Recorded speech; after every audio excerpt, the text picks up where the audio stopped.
College football fans, welcome back to the Big Ten Quick Talk podcast. I know it's been a minute since I've created a video, but we're back at it here on the Big Ten Quick Talk podcast. Subscribe to the channel below, like the video, and comment your thoughts down below. In this Big Ten head coaching ranking video, I will be omitting the 5 incoming new head coaches to the Big Ten Conference, namely Indiana's Curt Cignetti, Michigan's Sharon Moore, UCLA's Deshaun Foster, who else are we missing? Washington's Jed Fish and Michigan State's Jonathan Smith. I will be omitting those 5, so it'll be the top 13 head coaches in the Big Ten Conference. Let's get started. Starting from the bottom and working our way up to the top, I have Bret Bielema with a final grade of a D. In 3 years of being at Illinois, he has not got the results that really anyone tied to the program have wanted. He did have that 1 year, I'd say 2 years ago now, in 2022, where he had a bunch of NFL prospects on the team that weren't really his, and he went 8-5 that year. But in the previous year and this past year, he has not done very well at all. 2-5-7 records. His recruiting rankings and transfer portal rankings have been very below average, just to a normal team, but to a Big Ten Conference team, it's been horrible. Even this past year, his recruiting ranking was 53rd, and his transfer portal ranking was 55th. So a final grade of a D for Bret Bielema. Doesn't seem to do too much for his team and lacks the effort, in my opinion, to make Illinois a great program. At number 12, I have Ryan Walters. In his first year at Purdue, he tried to run an air raid type of offense with quarterback Hudson Card. It did not work, suffice to say. He ended up going 4-8 in that first year. And really some of the positives to take out is that he had a top 25 transfer portal ranking, getting players like cornerback Nealon Green from Georgia. But recruiting, just average, 32nd ranked class this past year, and he's a very young head coach. I think he's only in his 30s, but he definitely has room to grow, but I just don't know if that growing will happen in this next year. But for right now, he is the number 12th ranked head coach. At number 11, I have Mike Locksley of Maryland. He is not really a X and O's type of guy. He leaves that to his coordinators, but they did do pretty well in that category this year. But over the course of his tenure at Maryland, it's been just It's not really been the best that it could be. He's really been a great recruiter, or so they say. This year, he had the 49th ranked recruiting class and the 63rd ranked transfer portal class, which are just not great, to be frank with you, in the Big Ten Conference. So Mike Locksley has some work to do. I would say that he's on a hot seat for Maryland. I think Maryland really can get that type of player that they really want, but they're just not getting it right now. Anyway, so the number 11th ranked coach belongs to Mike Locksley. Moving into the top 10 head coaches in the Big Ten Conference, I have David Braun at number 10. He stepped in after Pat Fitzgerald stepped down and that whole mess, and he guided a team that seemingly was going to go 2-10. Everyone had them pegged at 2-10, led them to an 8-5 record. He did awesome in the X's and O's category, in my opinion.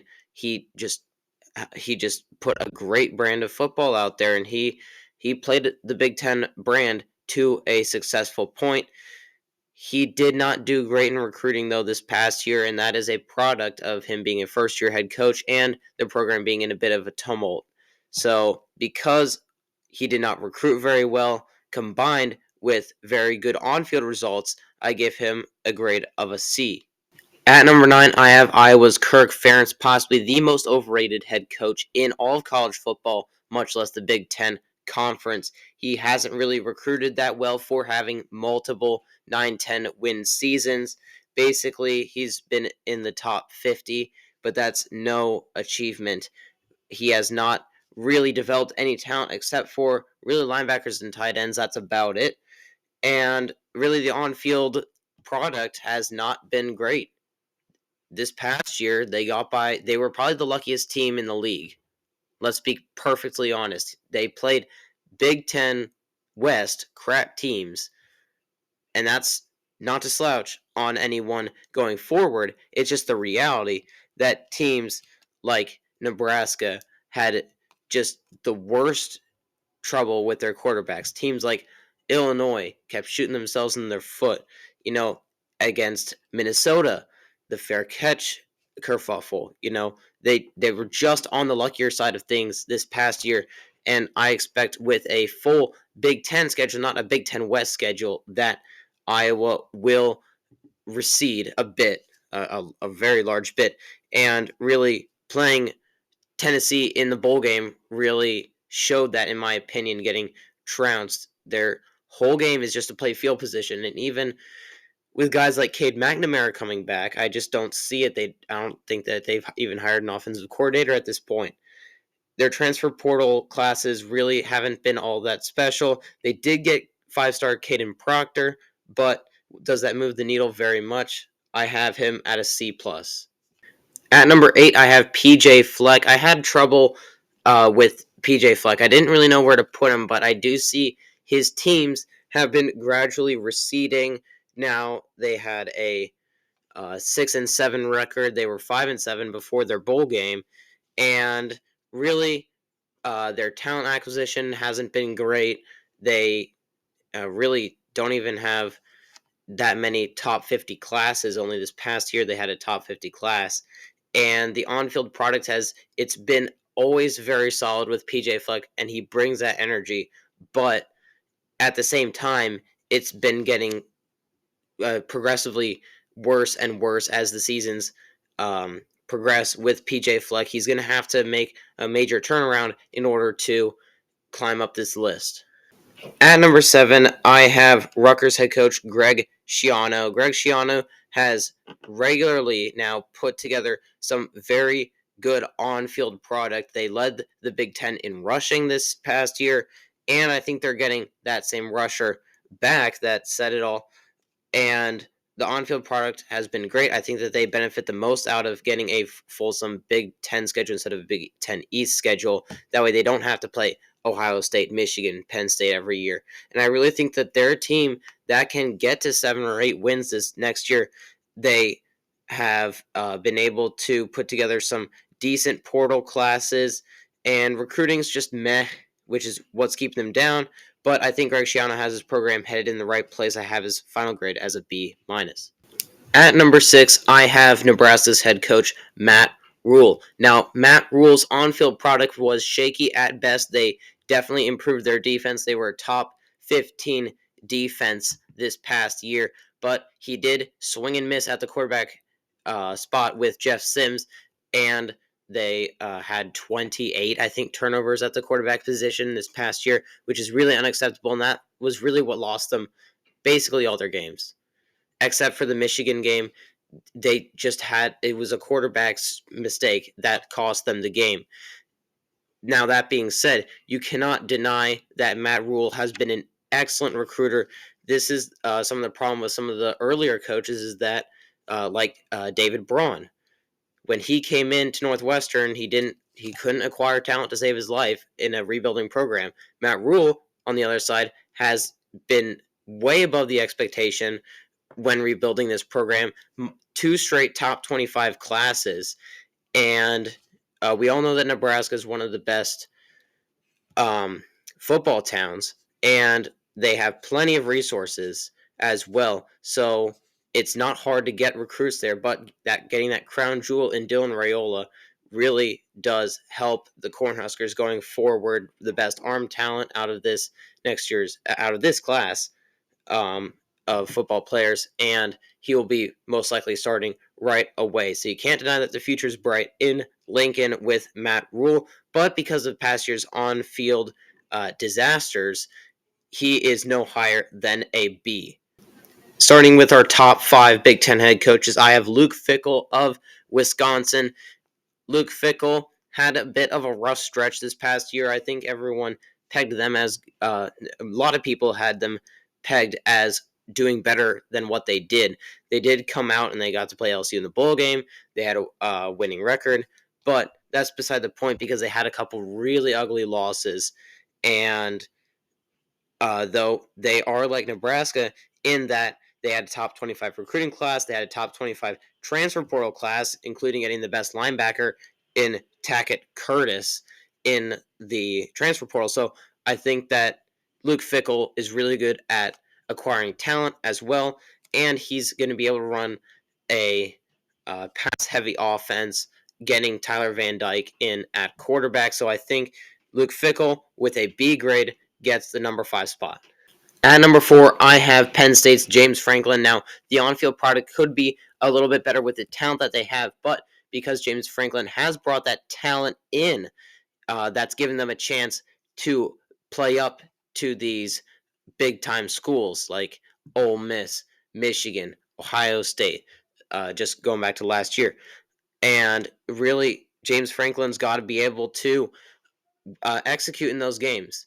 That's really the knock on James Franklin at this point because he's recruited fine. The talent's there. I mean, see, they've got guys being drafted all over the place. They have tons of incoming talent. They had the 8th best class in 2021, from my memory. And really, he has to be able to, in my opinion, he has to be able to develop quarterback Drew Aller. That's imperative for this season. He has to win a big game. That's his one knock. He has to win that big game. But from what he's done to acquire the talent and the fact that he does win 9 to 10 games every season, it feels like I have him as a B plus head coach. At number 3, I have Lincoln Riley at USC. Acquiring talent has not been a problem for this guy, be it in the transfer portal with Caleb Williams and Jordan Addison, and most recently with cornerback John Humphrey and safety Kamari Ramsey, 2 positions desperately of need right now, or be it in recruiting, where recruiting, he has always been a legendary recruiter. This year, bit of a down year. He's still got tons of great players. He's got Zachariah Branch to work with. He's a guy that they got last year. He played as a true freshman. He was awesome. And it seems that they have found their quarterback in Millard Moss. They're ready to go with him. He seems like a very capable quarterback. The one thing with him is that he didn't have a defense last year. And that's perfectly being honest. But he did have a great offense most of the time, I would say. So for all those combined, I would give Lincoln Riley a B plus rating. At number 2, I have Ohio State's Ryan Day. I think acquiring talent, it's like James Franklin, just better. He has acquired loads of talent through the portal and recruiting, top 5 recruiting classes all over the board, top 10 portal classes all over the board, and just acquiring talent is not hard for this man in Ohio State. So he has excelled in that category. The one knock on him is, can he win versus Michigan? Michigan is the one thing stopping him from being number 1, in my opinion. And past that, laying an egg versus Missouri really did hurt, in my opinion. Bowl games are worth something. They're not just garbage games. So, in my opinion, Ryan Day can do a little bit better winning these elite games, but past that, he's a great coach. So I have him at an A minus. And my number 1 Big Ten head coach is Dan Lanning. He has recruited phenomenally, both in the transfer portal and in high school recruiting. Top 5 classes in both recruiting and transfer portal this past year. The one thing with him is he lost to he lost to Washington twice, and that's it. Everything else past that has been awesome with him. He has turned in so many NFL talents, and even in transfer portal, he got the number 1 wide receiver in Evan Stewart, arguably the number 1 corner in Jabbar Muhammad, and arguably the number 1 quarterback in Dylan Gabriel, and also Dante Moore as a developmental piece, just as a side note. And in recruiting, getting guys like 5-star Gatlin Bear, possibly the fastest wide receiver in this class, just awesome additions all around the board. So he gets an A in attracting prospects. And the one thing, like I said, lost to Washington twice. Past that, I'll see you guys in the next one, and subscribe.